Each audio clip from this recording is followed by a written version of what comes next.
Hi, this is Steve with Thresher Media Group. Welcome to When You're Ready to Listen. This podcast is dedicated to exploring the truth about God, things you may not have understood, may not have been taught, or quite frankly, had a very hard time believing. And since our entire relationship with God rests on believing, it is important we learn how to separate the truth from the many lies and fictions that abound within the religion of Christianity. So when you're ready to listen, tune in and discover a pathway to freedom, encouragement, life, and hope. In our last podcast, we discussed the great assembly of God and how the sons of God, even the Satan, they all present themselves before their master, Yahweh Sabaoth, the Lord of Heaven's armies.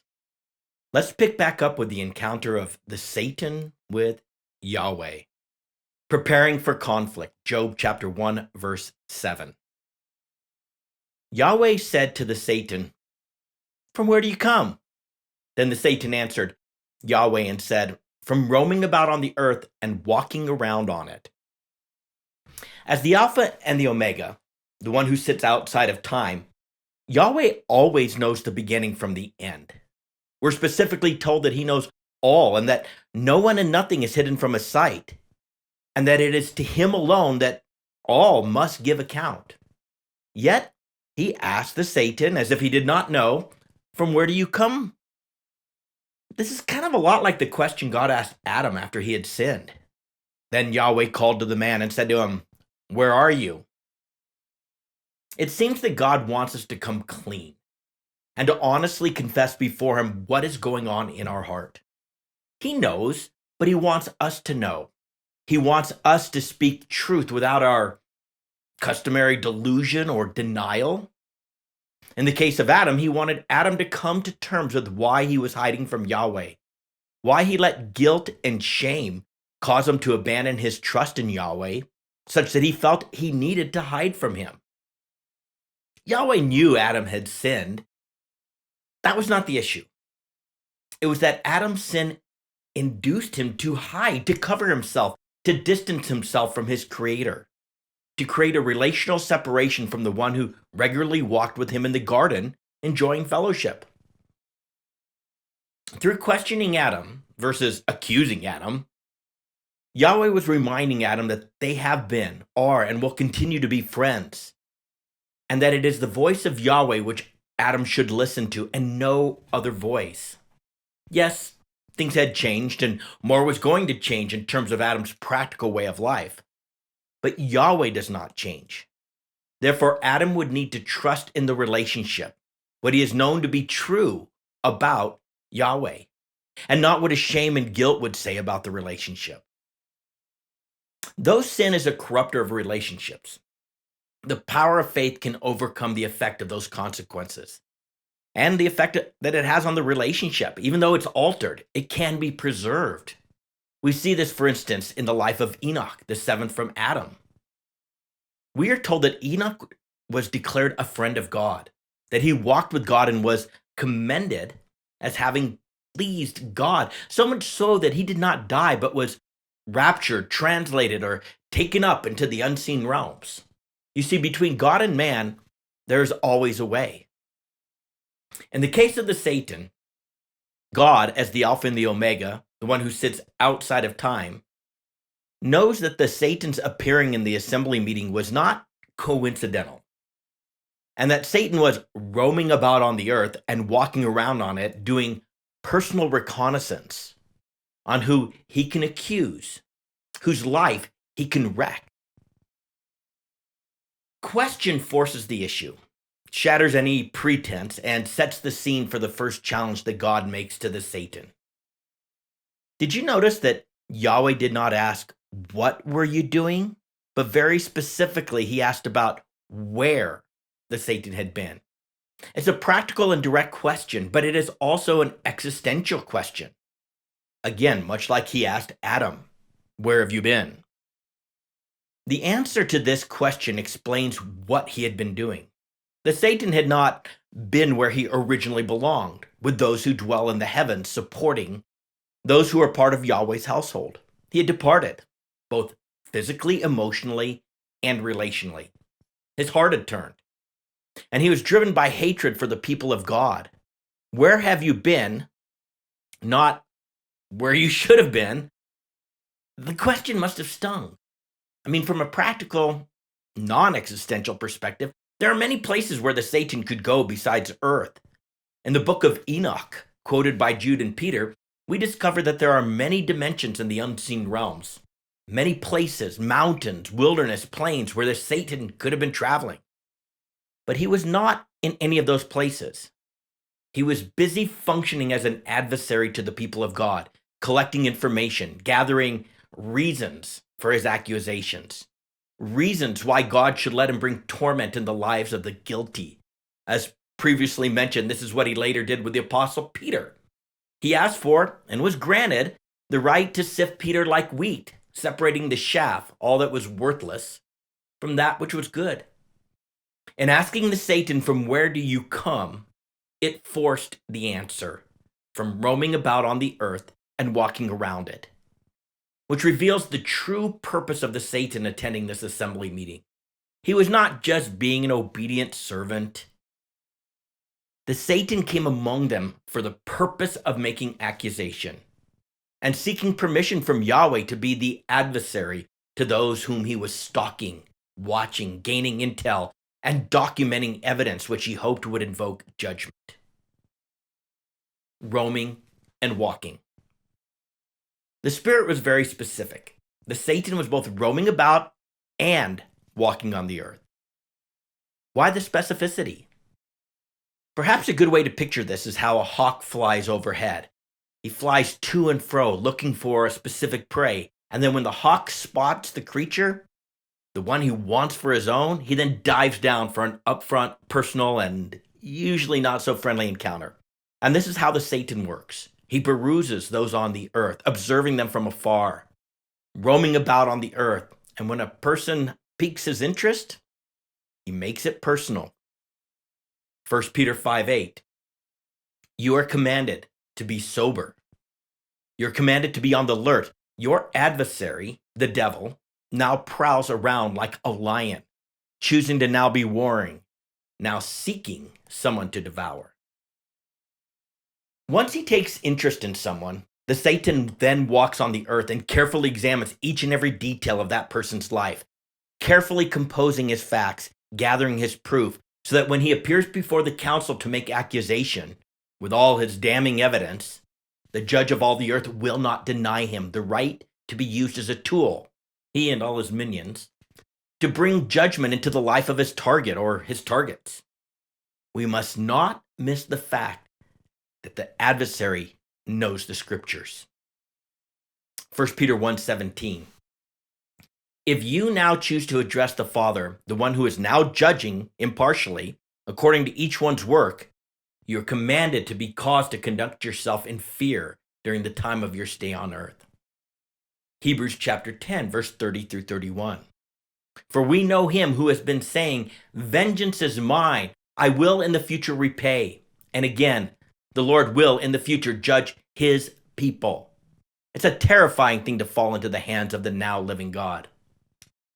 Colossians chapter 3, verse 25. For he who is now doing wrong will in the future choose to receive the consequences of the wrong which he has done, and that is now without partiality. The Father is always now judging without prejudice, which is why Jesus, our faithful high priest, is always now interceding for us. But through his judgment, the Father actually gives people the opportunity to choose to learn why they can and should trust themselves to Yahweh and how to trust themselves to him. But so many people hate judgment. They hate what the Spirit calls discipline, and so they writhe in their pain, and they choose to turn from him and apostatize. It's terrible. This is why Jesus interceded for Peter and prayed that Peter would not abandon his faith. Again, the Satan roams about the earth to find targets, and then walks on the earth to gather intelligence, secure evidence, all for the purpose of making accusation before Yahweh about those in the household of God. He wants God to judge, and he wants to be appointed, he and his minions, as the instrument, the tool to bring about the judgment, or shall we say, the torment, which, from another perspective, God's perspective, is also known as godly discipline. The first challenge, Job chapter 1, verse 8 through 10. Yahweh said to the Satan, "Have you considered my servant Job? For there's no one like him on the earth, a blameless and upright man, fearing God and turning away from evil." Then the Satan answered Yahweh, "Does Job fear God for nothing? Have you not made a hedge about him and his house and all that he has on every side? You have blessed the work of his hands, and his possessions have increased in the land." So Job was a man who feared Yahweh. In fact, as we know, God bragged before the Satan and before all the spiritual forces in the heavens who had gathered to present themselves before Yahweh at this great assembly. And he said, "For there is no one like him on the earth, a blameless and upright man, fearing God and turning away from evil." Verse 8. I mean, Job was a man like no other, for this is quite a commendation considering the source. It's also the second time the Spirit of God communicates these attributes. And when God repeats himself, we'd better pay attention to what he is saying. According to the code, the number 2 represents both witness and division.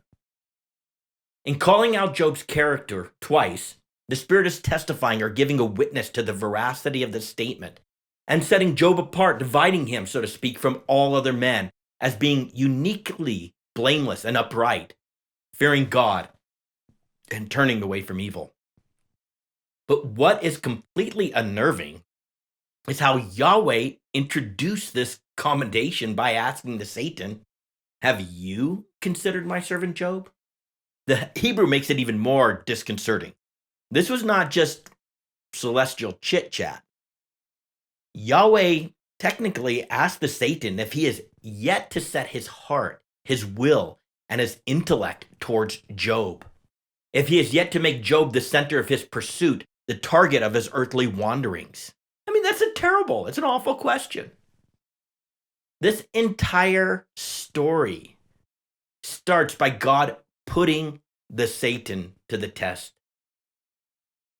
The Satan retorted that Job only honors God because God has made it easy for Job to honor him. Job is blessed by God in all that he does, all the works of his hands, such that even his possessions have increased in the land. The Satan argues that no harm has been able to touch him because Yahweh has literally set a hedge of protection about him. Therefore, his armies, the Satan's armies, have been unable to draw near. So of course it's easy for Job to be faithful. He has no pressure and no resistance and no reason to turn away from God. Lesson of the heavenly realms 2.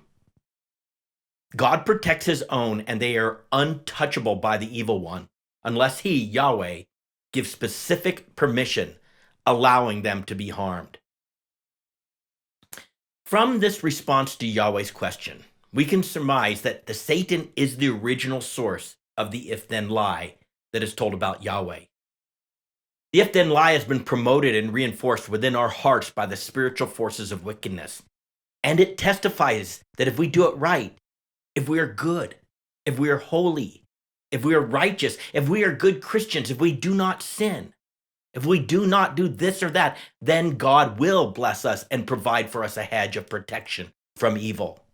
But if we are not good, we're not holy, righteous, if we are not good Christians, and if we are given over to sin and do this or that, then God will punish, judge, condemn us, and take away people and things from our lives until we learn to obey. For God just wants us to obey him, right? As the song goes, trust and obey, for there's no other way to be happy in Jesus but to trust and obey. I mean, this is the satanic testimony of the if-then lie. And we discussed this in the introduction.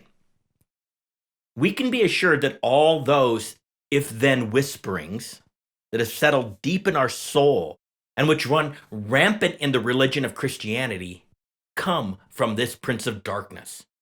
But take note, it is a lie. The entire Job narrative is purposed in part to drive a stake in the heart of the if then lie. I mean, it's no wonder, however, that Satan feels this way and works feverishly to make those in the household of God feel this way. After all, his sin, his rebellion, his apostasy, that was the end for him. And he was given no mercy and no grace. One and done. In the Satan's experience, it's only if you do it right that God blesses you and protects you. And if you do it wrong, then he is merciless in his judgment and condemnation. Given his personal experience, it's no wonder that he promotes this lie to all of humanity. We can all be extremely thankful that God does not deal with mankind the way he has dealt with the angels. Hebrews chapter 2, verse 16. For he assuredly, he does not now choose to give help to angels, but he now chooses to give help to the descendant of Abraham. When the Satan comes to us with the if-then lie, he does not communicate to us this distinction between how God deals with angels and how he deals with the sons of Abraham, which are all those who put their faith in God. He just whispers the lie and waits and watches as it sinks deep into our being. The result is that we become afraid, often very afraid, that when we do it wrong, which is pretty much all the time, that we will not be blessed and we will be punished. It is for this reason that religion, specifically the religion of Christianity, has grown so prominently. It firmly codifies this lie, and its teachers teach and reinforce this lie. That is why almost everything in Christian teaching, at some point or another, comes down to the issue of sin. People seem to have forgotten that Jesus died to take away, remove, discard the sins of the world, and that he has thrown our sin as far as the east is from the west. Moreover, he does not deal with us based on our sins, and he does not remunerate us according to our iniquities. Yet even our translations of the scriptures, which largely refuse to apply the code, seem to promote the lie all throughout. The Satan has been very busy ensuring that this lie becomes an underlying truth within the religion of Christianity. Then there are our feelings.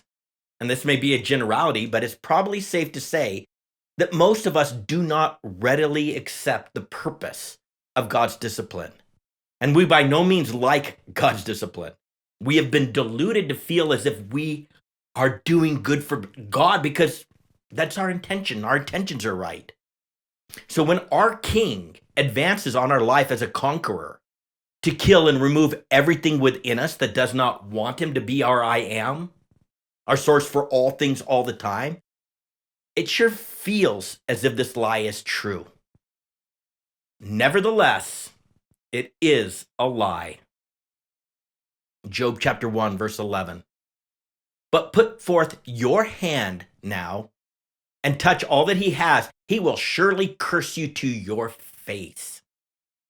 Let's read it again with an emphasis on the words of truth, which declare Yahweh's majesty. Words of humility spoken by a servant to his master. Your, touch, you, and your. But put forth your hand now and touch all that he has.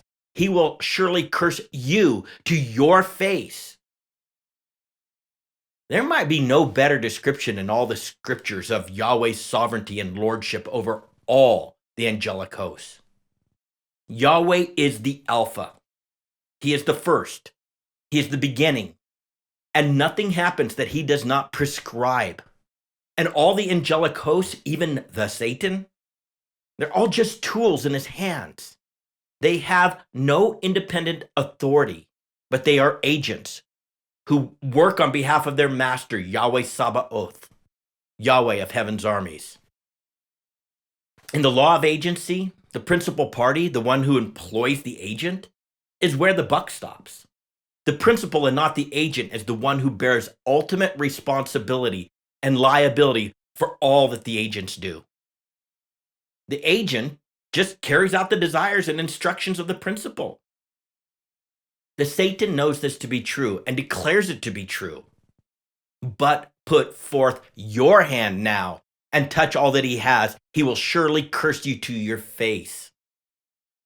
The word that's translated curse is the inversion, the Hebrew word barak, which we discussed previously when talking about Job's concerns that his sons might have cursed God in their hearts.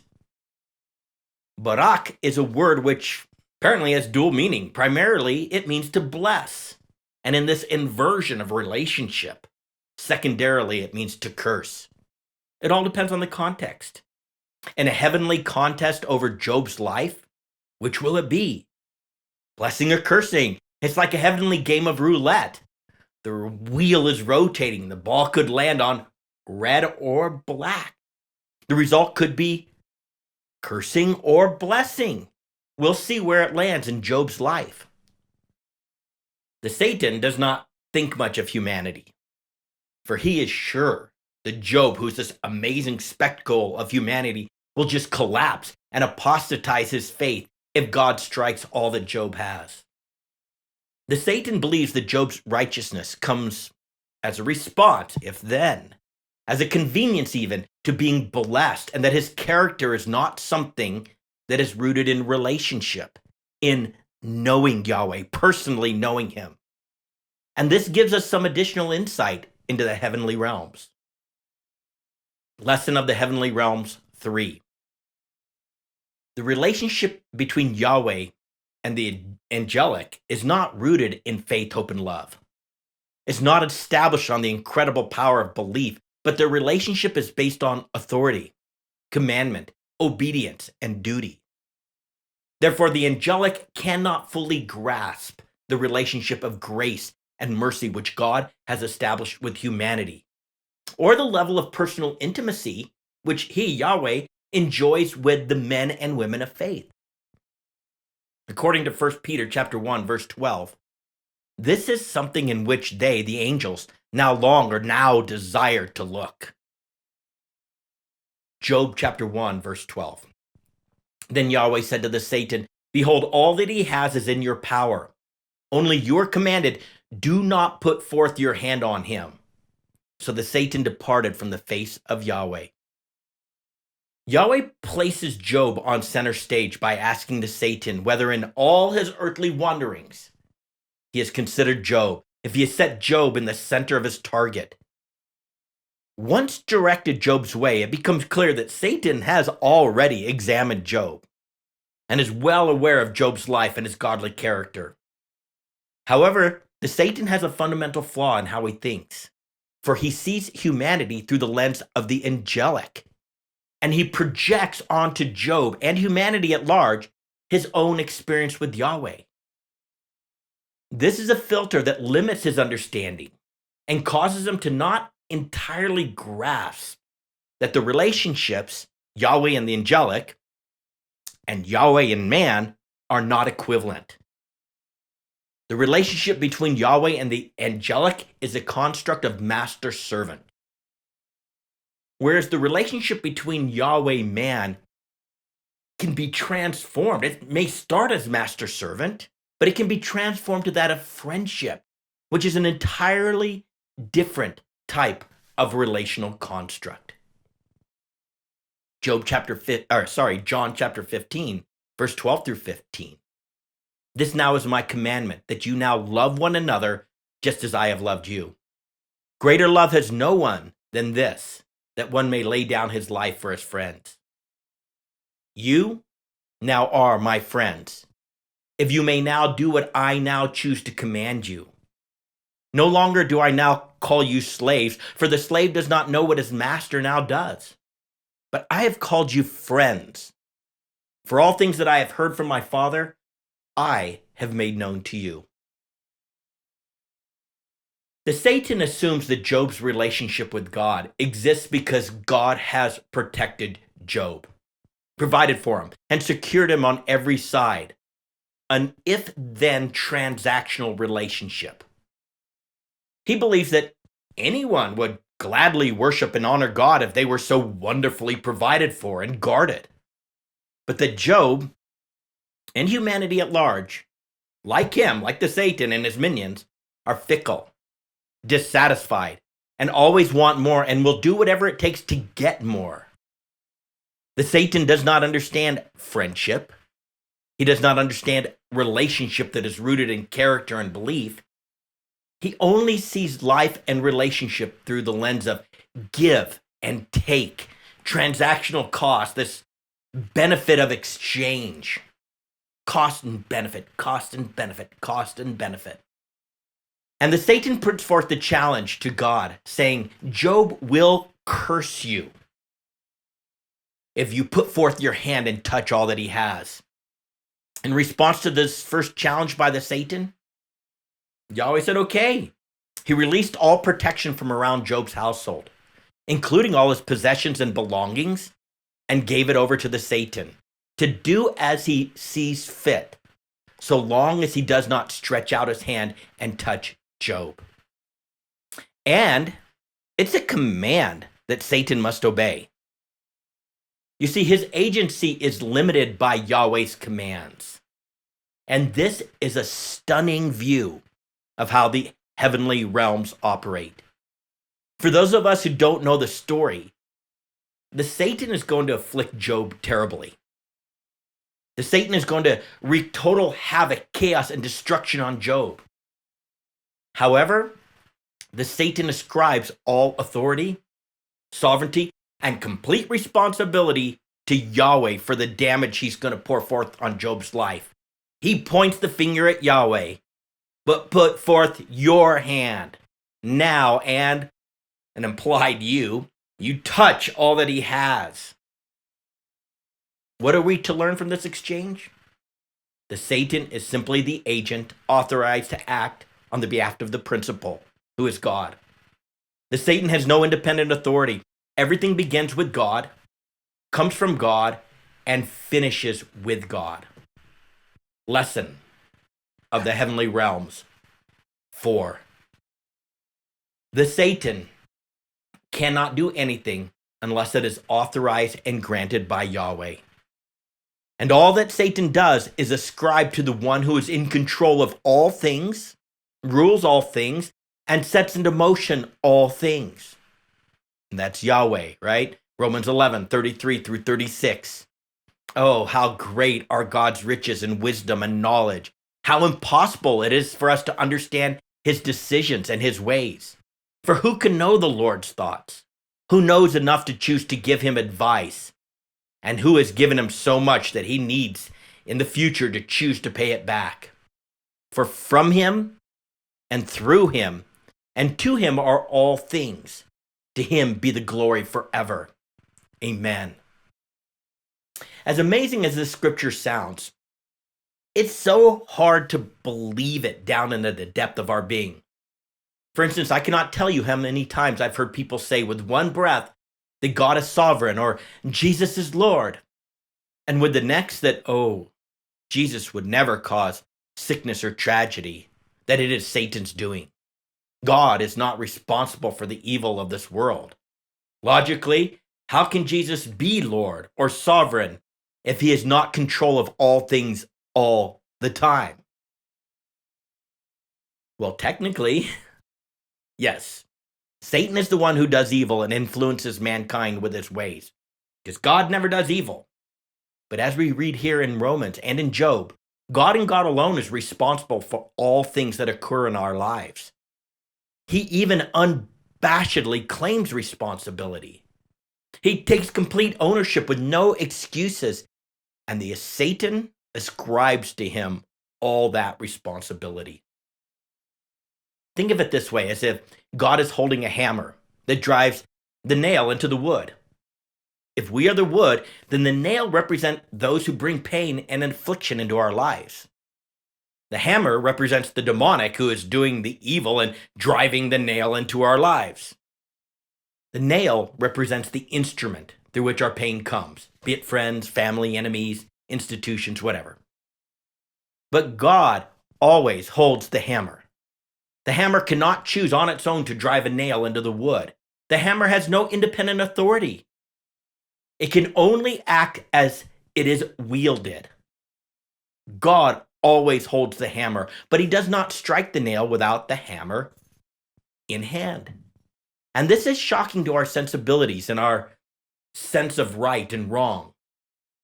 But even though the Satan is the one who physically comes against Job, the Satan points the finger at Yahweh. But put forth your hand now and touch all that he has. I mean, the Satan correctly ascribes full responsibility to Yahweh for all that is going to happen to Job at the hand of the Satan and his minions. And Yahweh makes no reply to the contrary because it's the rock solid truth. So let's bring this discussion closer to home.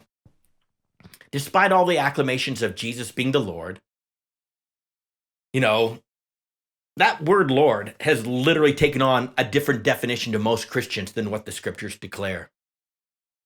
The scriptures are clear. Jesus is the absolute despot, the commander of all, the dictator, if you may, the monarch of all that takes place in heaven and earth. He is unequivocally the Lord. However, given the evil and terror that takes place in this world, the evil and terror that takes place in our own lives, most of us have a hard time reconciling this truth with the fact that God is love.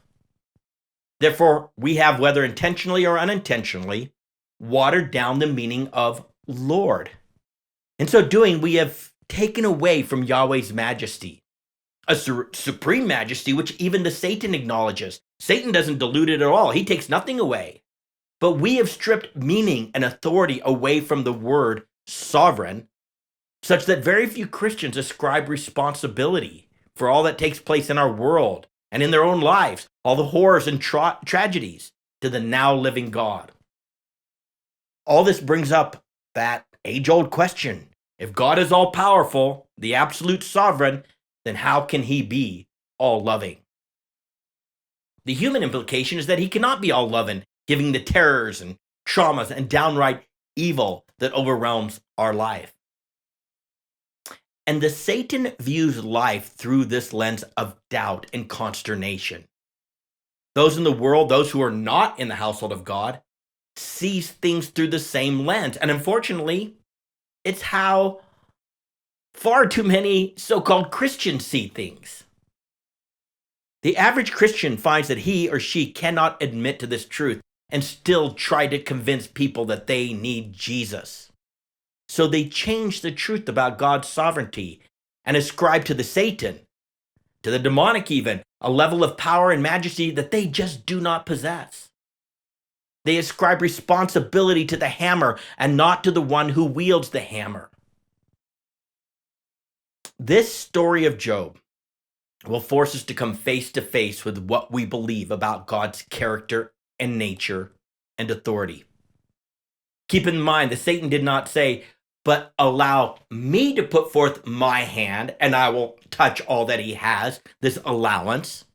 Yes, that is how many people and Bible teachers address the issue of evil in our lives. And in so doing, they water down the truth and reduce, ever so slightly even, Yahweh's majesty and authority. The scriptures do not make this concession. The Satan does not make this concession. The Satan directly connects the touch, the terrible tragedies that will take place in Job's life with Yahweh's hand, the one who holds and wields the hammer. The Satan understands that he is just an intermediary, a tool. And though he will drive the nail into the wood, the only one who can claim true responsibility and accountability for what he is going to do to Job is Yahweh.